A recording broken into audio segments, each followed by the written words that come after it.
Hey, bienvenue dans ton Yann et Frank. Aujourd'hui, controverse avec Haïti.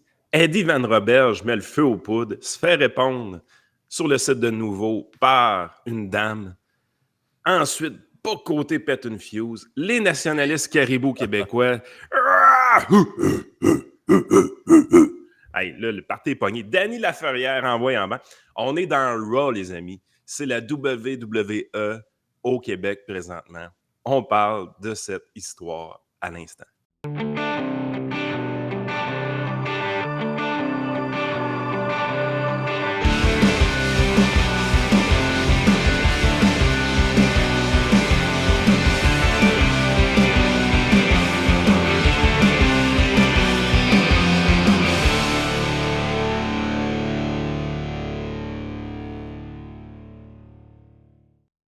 Hey, quelle patente, pareil, cette histoire-là.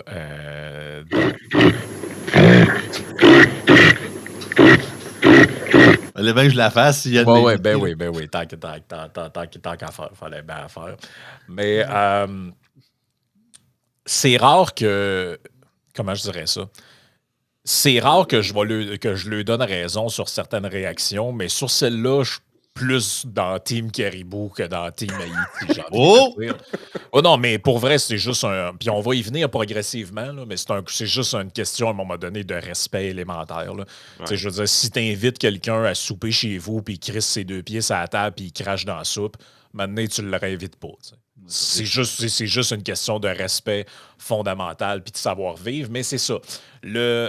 Commençons par le commencement parce qu'il faut revenir au pourquoi du comment. Donc, vous savez qu'aux États-Unis, la nouvelle politique d'immigration de Donald Trump et de ce que les gens entendent là, avec ICE, là, le département, là, ceux qui font des genres d'interpellations, puis que quand tu es un immigrant illégal, ils te disent de sacrer ton camp. Bon, il y a des immigrants haïtiens aux États-Unis qui sont dans un, tu sais, via l'espèce d'entente là, sur les tiers pays sûrs. Là. Ouais. Donc, en gros, t'es un exilé d'Haïti, puis là, ben, tu peux demander l'asile ou le statut de réfugié dans un pays sûr. Donc, les États-Unis en sont un. Donc, ils sont sur le territoire américain. Mais là, fouille-moi pourquoi. Il y a une espèce de délire selon lequel, à cause de Donald Trump, tous les Haïtiens, ou en tout cas une partie des Haïtiens qui vivent au Québec, aux États-Unis, là, ils vont se garrocher dans le bois, dans le coin de la colle, puis Stansted, là, puis ils vont demander refuge On parle de au légendes Québec. urbaines qui circulent sur des réseaux sociaux, probablement. Là. Ouais, Ben, je te dirais que c'est un peu tu sais, c'était fiolé par les médias, entre autres aussi, Ok. que genre là, il va avoir. Ben, rappelle-toi, en fait, au lendemain de l'élection de Trump, Des eats the dog, des eats that cat. Ouais, c'est ça. Puis Legault disait, là, on s'attend à une déferlante migratoire, tout ça. Et dans les faits, l'entente sur les tiers pays sûrs, ben, oblige pas le Canada vraiment à prendre ces gens-là parce qu'ils sont déjà dans un pays qui fait partie de l'entente. Okay. Si y arrivait puis si, mettons, sont illégales sur le territoire américain, puis ils ont comme passé là un peu incognito, je pense que tu es comme obligé temporairement de les prendre. Mais s'ils sont sur le territoire américain avec un statut de réfugié politique, ben, s'ils peuvent rester là, tant qu'ils sont pas Ouais, mis ça, c'est en danger. légal comme immigration, c'est légal normalement. C'est ça, c'est un statut qui est relié à ça. Mais là, la semaine passée, le ministre de l'identité, de la crotte au fromage, puis je sais pas trop, je me souviens plus. Le Ministre. bouton de laveuse. Ouais, c'est ça. Donc, Eddie Van Roberge écrit le Québec ne peut pas à lui seul accueillir toute la misère du monde. Oh, Aujo- au- tabarnache. OK. On voit tout de suite d'où c'est que ça part, la marde, là. Ben, c'est ça. Mais là, ça, c'est une phrase. On ne peut pas accueillir toute la misère du monde, qui est un clin d'œil à un ancien premier ministre français qui avait déjà dit ça. Tu sais, c'est une phrase qui est connue des geeks politiques. Là. Ah, Tu même sais, au-delà de ça, je dis ça depuis que je suis petit cul. Je ne savais même pas que c'est d'origine française d'un ancien président. Moi, c'était comme une expression commune, là, tu sais. Ça a toujours été dans l'air du temps. Ouais, mais on est woke aujourd'hui, Joey. Je sais. Ben, c'est ça. C'était Michel Rocard, premier ministre français, qui a dit ça en 1989.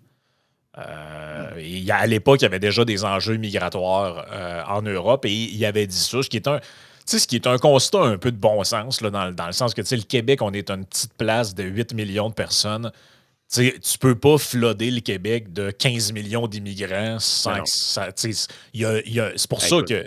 est-ce que je suis pro-immigration, Frank? Oui, Je le suis. OK, parfait. mais il y a Et des je limites. confirme, on peut pas accueillir plus que notre population demain matin. Là. Tu sais, je veux dire, c'est comme impossible. Non, Fait que non, c'est impossible. moi, ça, c'est le bout qui me gosse tout le temps avec ces affaires-là. Tu sais, je comprends la phrase. La phrase est fondamentalement vraie.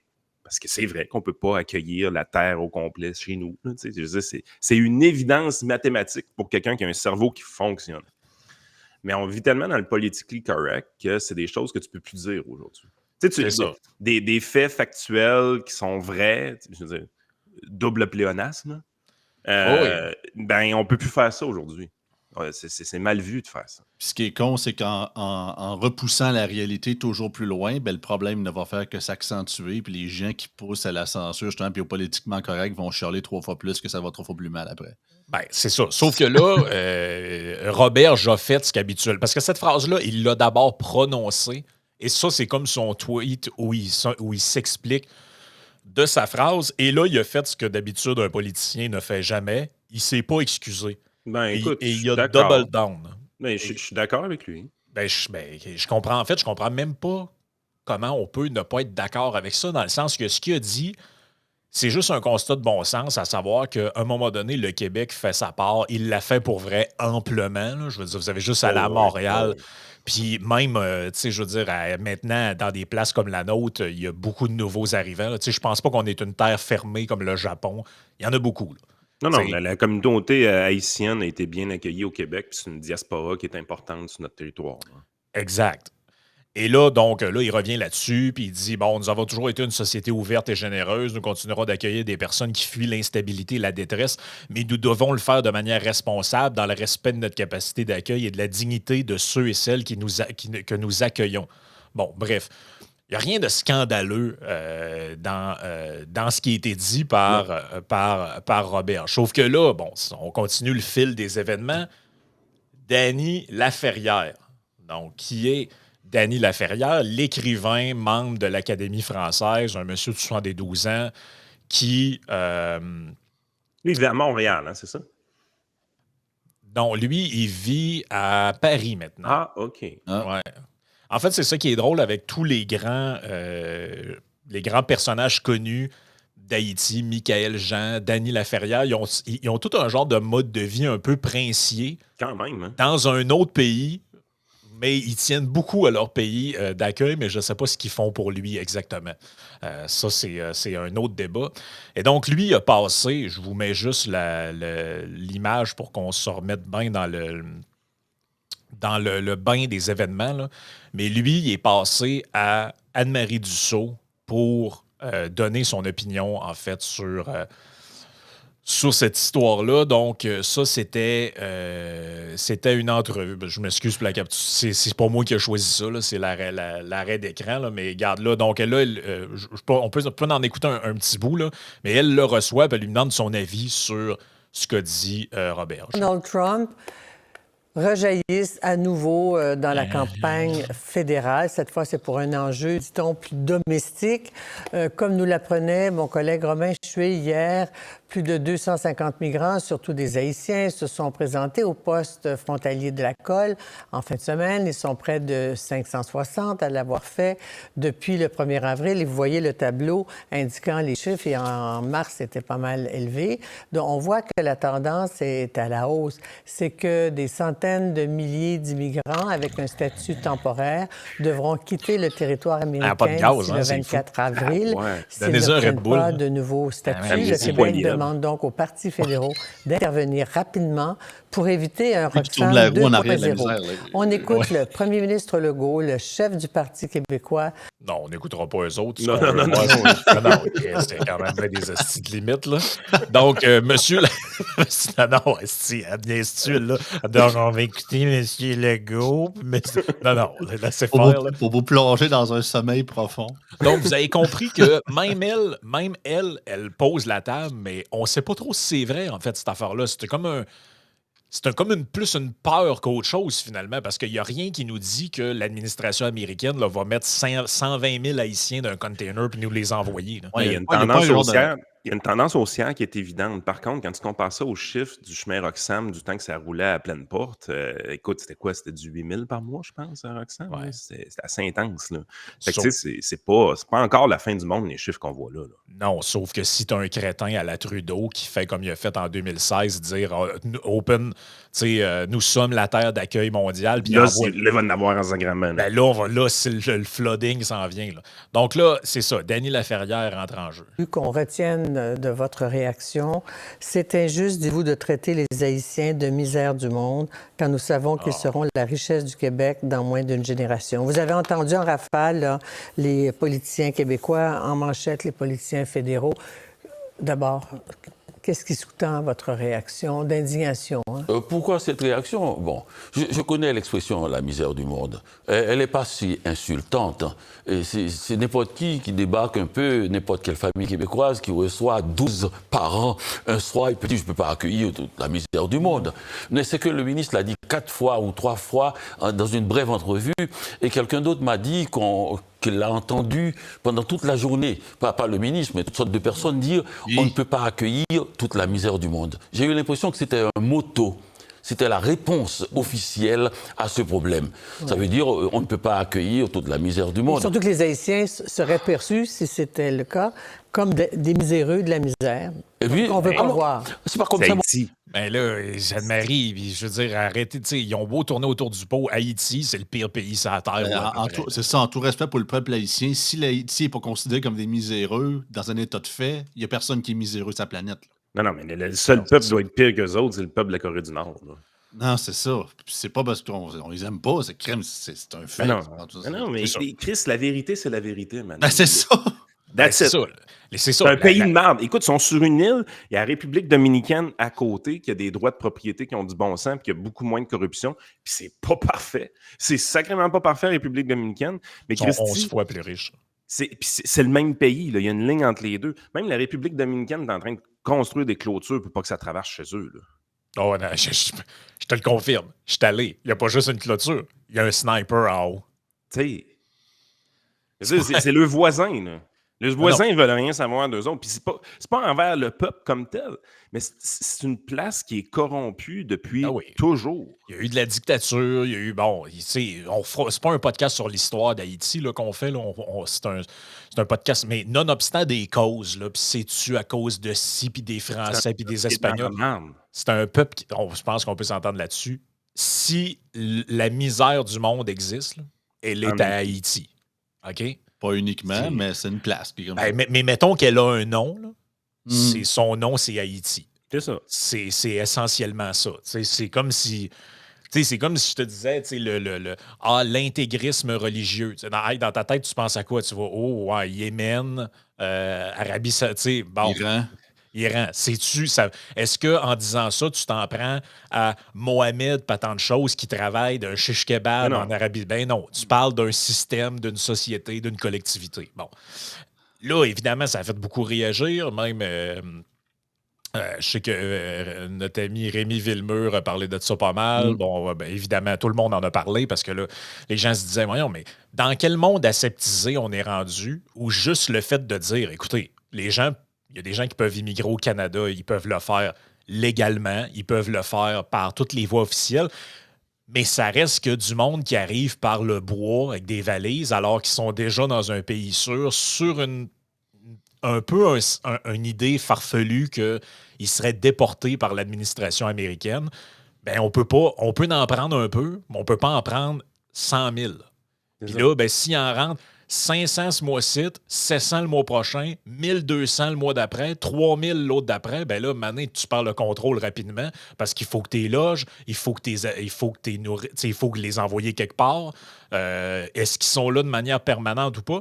Puis ce que j'avais entendu de... je ne sais plus qui a fait cette intervention-là, mais c'était quelqu'un du gouvernement qui, je pense, son intervention était bonne. Il disait, le filtre qui devrait être fait, c'est si tu as déjà de la famille au Québec, ils peuvent t'apprendre. Tu sais, mettons que tu arrives puis ton frère est déjà établi à Montréal, ils vont te dire, ben regarde, va-t'en chez ton frère.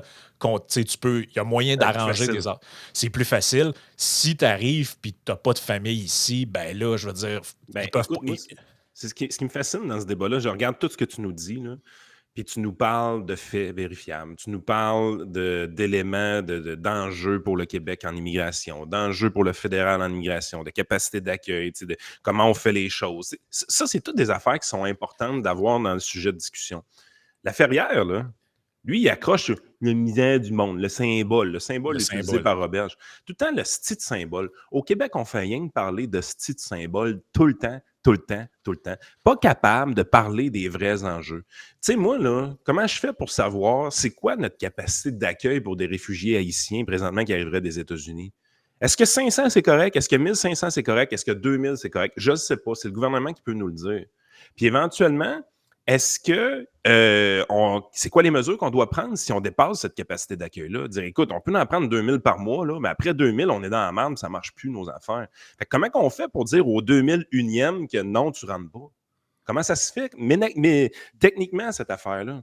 Puis les politiciens, tu l'as dit, leur discours est vraiment important. Parce que la chose qui a fait en sorte que la crise migratoire aux États-Unis a arrêté, c'est pas qu'il y a eu des déportations incroyables, c'est que le ton et le discours du président des États-Unis a changé. Sous Biden, ça faisait à fil pour rentrer. Puis la raison pourquoi ça faisait à fil pour rentrer, c'est qu'il y avait l'impression que ce serait facile, il y avait l'impression qu'il n'y aurait pas de problème, il y avait l'impression qu'il n'y avait pas de coût à payer pour rentrer aux États-Unis, puis il fallait juste s'essayer, puis ça allait marcher.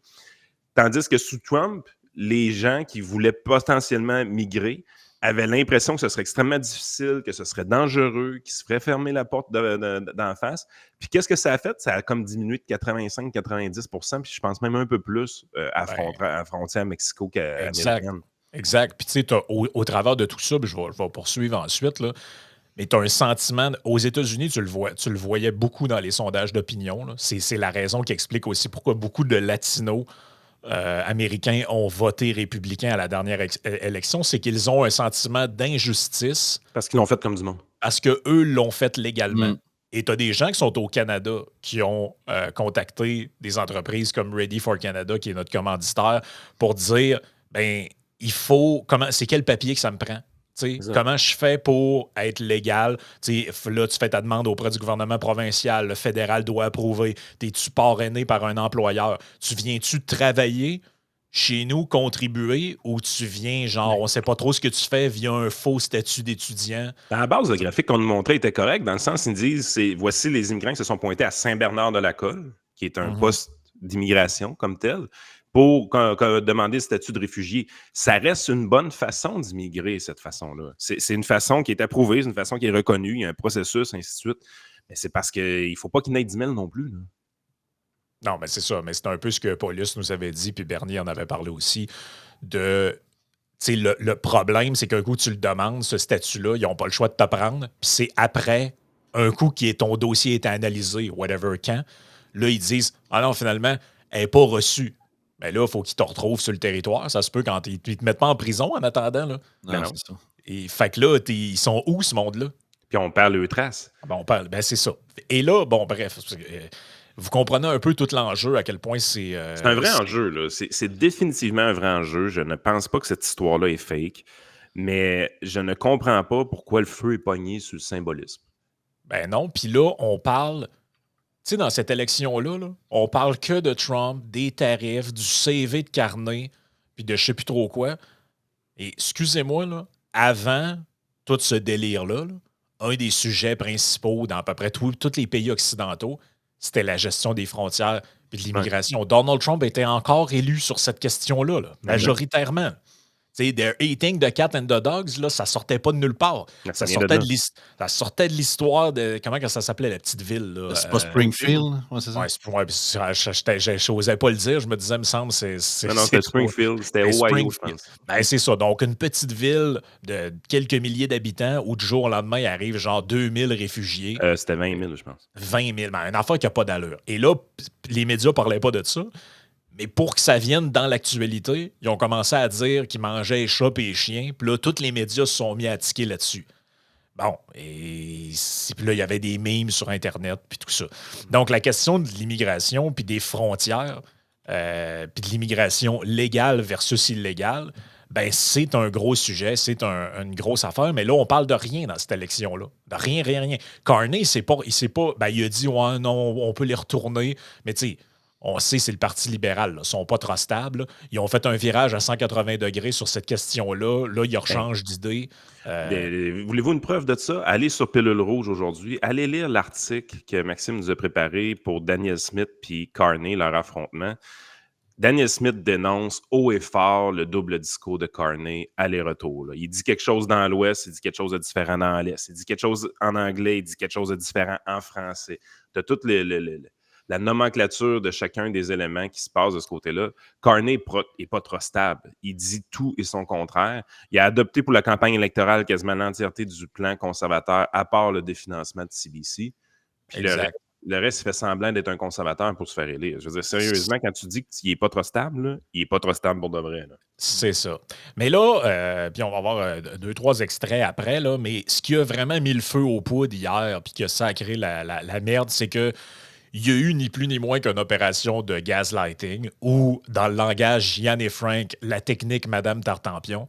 Donc, est-ce qu'elle a été conseillée par Marie-Ève Doyon directement, tu penses? Je le sais pas, mais bon, la technique Inspiré Madame au pire. Tartampion, la technique Madame Tartampion, aussi connue sous le nom de technique Olivier Niquet, c'est je garoche quelque chose en sachant très bien que du monde vont venir m'insulter et me dire que je suis un fou ou une folle. Ensuite, je reprends ces commentaires-là et je dis aux gens, vous n'avez pas compris, vous me traitez mal, je me victimise avec ça. Essentiellement. On prend des screenshots, on les repartage, puis on dit regardez à quel point je suis victimisé. C'est ça. Donc là, hier, dans Nuovo, c'est rare qu'on parle de Nuovo, je me rappelais même plus que ça existait, ce média-là. Mais je ne sais même pas encore comment le prononcer comme ça. Moi non plus. C'est-tu Nuovo? C'est pas écoutable. Nouvello, je le sais pas. Là. Donc, c'est une dame qui s'appelle Caroline Souffrant. Donc, ça fait bien, souffrance, misère, c'est tout, on dirait que c'est quasiment toutes les thématiques. Là. Haïti et le Québec, accueillir toute la richesse du monde. Donc, pour elle, les réfugiés haïtiens, c'est comme la richesse. C'est comme un investissement dans la culture. Tu en prends 10, puis tu rentabilises par 10 exact. par année. Mais là, man, juste la première phrase, j'ai failli perdre connaissance. J'ai vu le jour sur une terre autochtone non cédée qui a fait tout pour que je déteste chaque parcelle de mon être. Attends un peu. Dans le fond, elle est née à Montréal. Ouais. OK, elle est née à Montréal, puis elle pense qu'on fait tout pour qu'elle déteste ses origines haïtiennes. Là. Genre, apparemment. Écoute, OK. Hey, je suis zéro caribou, là. Non, mais zéro caribou. Pareil comme toi, je suis en crise en lisant le texte. Mais... Je passe mon temps à me pogner avec les caribous, puis elle vient me chercher. Non, mais attends un peu. En une phrase, elle vient me chercher. Là. Wait, there's more. It's only the beginning. Hey, sérieusement, là, les Villemur, bas-côté de ce monde, ils nous voient aller présentement, puis ils doivent être crampés raides. Ils disent « Ah, vous avez ça, vous autres aussi, en dedans de vous! Hein? » C'est sûr qu'il va m'envoyer un message aujourd'hui après avoir écouté ça. Né à Montréal de parents haïtiens, je connais que trop bien l'indignation que portent celles et ceux que l'on méprise, ridiculise, écrase et piétine. Donc, apparemment, les Haïtiens là, sont traités, je veux dire, c'est comme des citoyens de seconde zone au Québec. C'est pour ça qu'on a eu Michaël Jean comme gouverneur général du Canada et que Dany Laferrière est considéré comme un grand écrivain, alors que personne n'a aucune crise d'idée de ce qui est écrit. Mais ça, c'est une autre question. C'est donc sans concession aucune que je me range du côté des vaincus et des opprimés. Je viens d'une lignée de combattantes. J'ai passé ma jeunesse à me faire regarder avec mépris alors que je me savais entière. Semblerait-il que je vienne d'un pays pauvre, miséreux ou maudit? On n'attendait rien de moi, mais je savais que je pouvais tout faire. Ma place ne m'a jamais été donnée et je n'ai pas pu la prendre non plus. Attends un peu. Là. Attends un peu. Là. Alors, regarde la qualité du texte que tu es en train d'écrire si on ne parlerait que du français, OK? Ne parlons que de la qualité du français, parce que les arguments sont absolument poches. Si, mettons, tu étais né à Haïti, serais-tu capable d'écrire un texte comme ça? Non, mais il y a clairement une éducation qui a été donnée. Là. Non, mais c'est évident, là. Je veux dire... Nonobstant ça, Yann, elle écrit dans un journal. Ben oui. Elle est tellement mal aimée par la société qu'elle a une chronique dans le journal. Non, mais ça marche pas, là. Je veux dire, c'est parce que elle dit qu'elle est une battante, une combattante. Parfait, excellent, mais c'est parce que si tu étais né à Haïti, tu serais incapable d'écrire ce texte-là. Ben non, mais tu n'aurais pas la capacité, tu n'aurais pas les skills, on ne te les aurait pas appris. Non, puis si tu étais à Haïti, d'après moi, si tu écris un texte contre le gouvernement, c'est ta dernière journée sur Terre. Là. Aussi. S'il y a ça aussi. Là. Ma révolte, je la canalise par l'écriture. Je sais lancer des briques avec mes mots et construire des forteresses littéraires avec celles qui sont lancées en ma direction. Technique, Madame Tartampion. Ouais. J'ai les épaules solides, je marche la tête haute, le dos droit et j'ai une colonne vertébrale. D'aussi loin que je me souvienne, j'ai toujours eu une conscience intrinsèque de ma valeur. Donc, elle se prend pas pour un 7-up dégazé, mais grand bien lui fasse. Le malheur des autres ne me fait pas sourire, tout comme la réussite de mes pères n'a jamais présenté une menace à mes yeux. On a souvent essayé de me faire peur, de m'intimider, de me faire douter de ce que je sais être vraiment. Comme ça s'appelle la vie, fille. C'est pas parce que t'es haïtienne ou de parents Non, ici. Je veux dire, se faire écœurer, ou c'est le cas de tout le monde. Là. Ces jours-ci, je relis les mots que j'écrivais dans mon enfance et je demeure perplexe. Comment est-ce possible d'être aussi optimiste en ayant autant de bâtons dans les roues? T'as pas de Seul- bâton dans les roues, fille. Là. Cela reste une énigme pour la femme que je suis, mais je dis ça sans que ça doit sans doute venir de mes racines haïtiennes. Il est clair que je n'ai jamais été une égarée. Encore une fois, Haïti revient dans l'actualité québécoise avec un discours déshumanisant où l'on parle de nous sans nous. Alors qu'à l'administration Trump met une nouvelle valse violente contre les membres de ma communauté. Ça, c'est inventé. Là. Non, oui. By the way, t'es né au Québec, ta communauté, c'est supposé d'être les Québécois aussi. Là. Je veux juste dire ça de même. Là. Je veux dire, elle est elle-même la démonstration que plusieurs choses sont vraiment bien faites à Montréal, au Québec et au Canada. OK? Parce que, je m'excuse, là, pour te laisser chier sur ton peuple d'accueil de même dans un média québécois avec une qualité de français apprise au Québec et que tu te fasses répondre avec de l'argumentation et non pas des insultes, je m'excuse, là. Mais c'est la preuve hors de tout doute raisonnable que tu es sur une terre de liberté qui est très accueillante. Là. Oh, et pour se permettre un tel niveau d'ingratitude, là, c'est parce que tu es dans une place qui a quand même un semblant d'allure. J'entends sur les plateaux de télévision qu'on ne peut pas accueillir toute la misère du monde, que nous sommes à pleine capacité, la même rengaine que j'entends depuis mon enfance, quoi.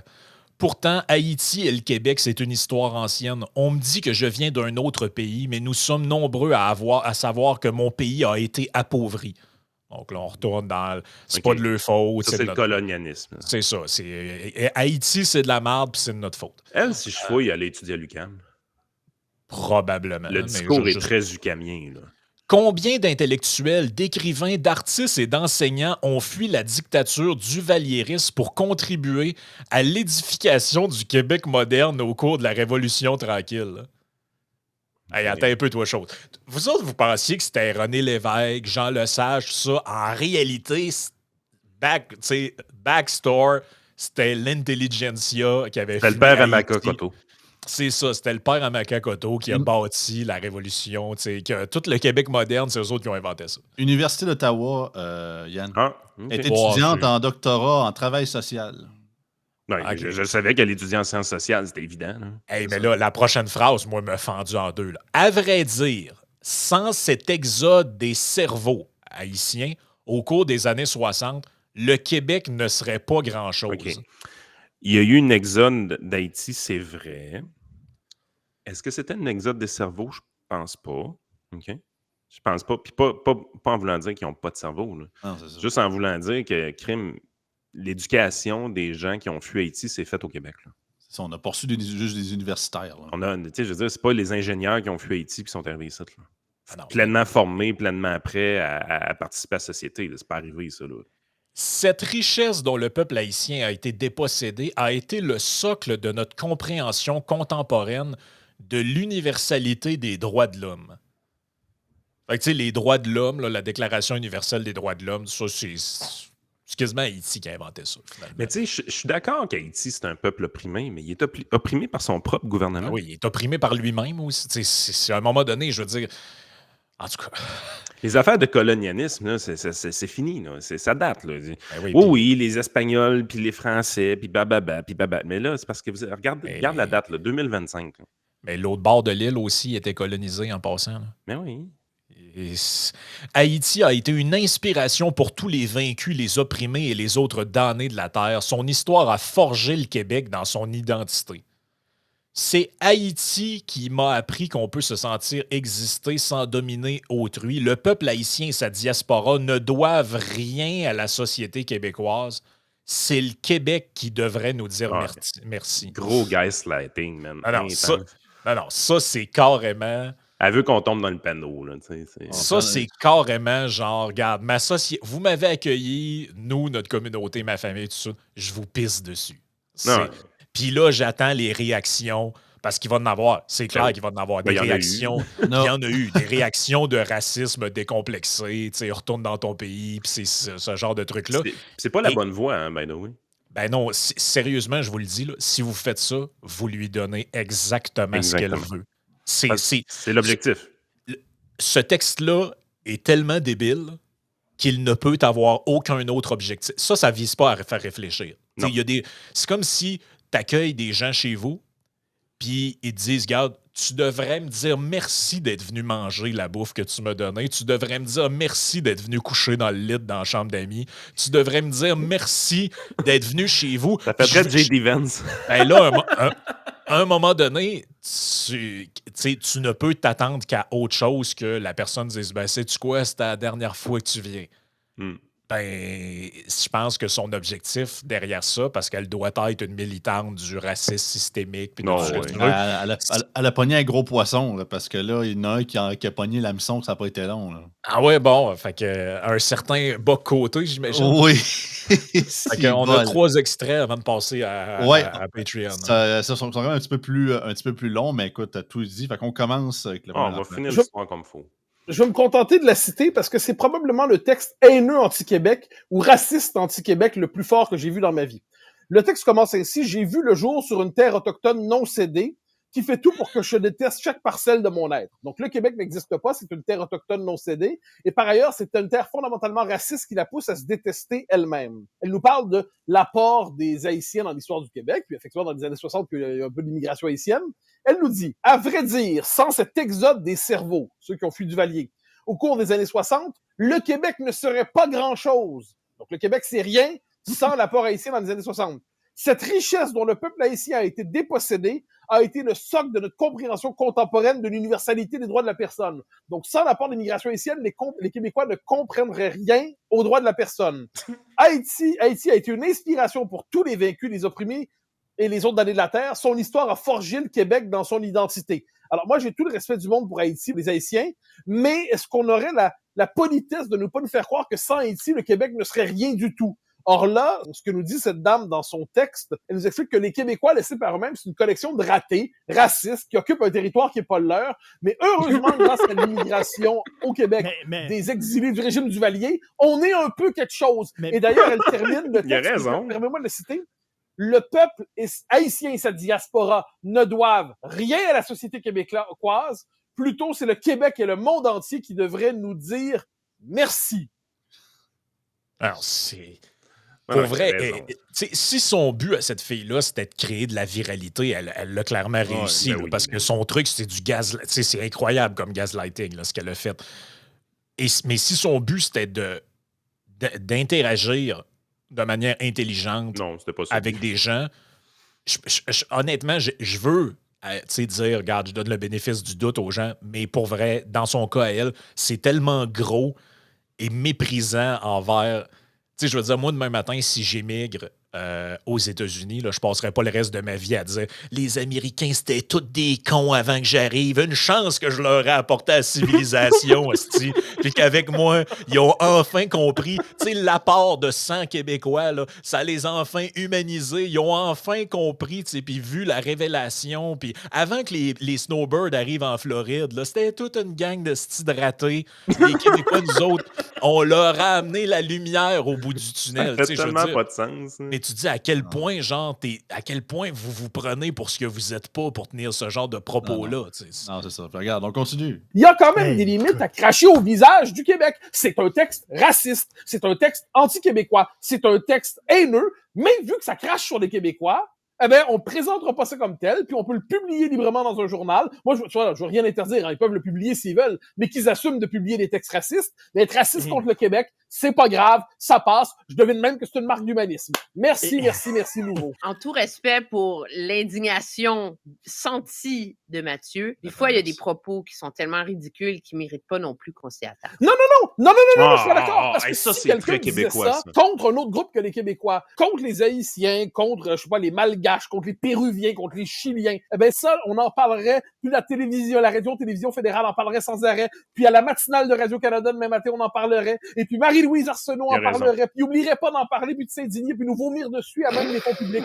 Mais là, on traite ça comme si c'est pas grave. Je m'excuse, mais si le racisme doit être dénoncé, d'un côté, il doit l'être de l'autre aussi. Et quand on est devant une manifestation aussi ouverte de haine contre le Québec, qu'il nous soit au moins permis de le dire, et c'est pas un détail. C'est une dame qui décide de publier ça, c'est un journal une chaîne, c'est Nouveau qui décide de le publier, de légitimer sa publication.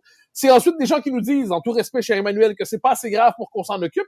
Mais moi, des discours comme ça, j'en entends régulièrement. Donc, au moins, pourrait-on leur dire, il y aura quand même pas il y aura pas de passe gratuite. Vous permettez de dire ça très bien. Vous nous permettrez néanmoins de vous répondre que le Québec existe. Le Québec a accueilli dans les années 60 des exilés du régime Duvalier. Ces gens-là se sont installés au Québec et ont profité de la société québécoise, heureusement, qui a par ailleurs profité de leur talent, je n'en doute pas. Puis, par ailleurs, la Révolution tranquille aurait eu lieu sans ça. La Charte des droits de la personne aurait eu lieu sans ça. La modernisation du Québec aurait eu lieu sans ça. Faut quand même arrêter de nous prendre pour des zigotos et de nous insulter comme ça de manière aussi ouvertement. C'est du racisme anti-québécois, mais apparemment, ce racisme n'existe pas. Les probablement quelques sociologues universitaires de gauche, mais qui se prennent pour science, nous l'ont dit.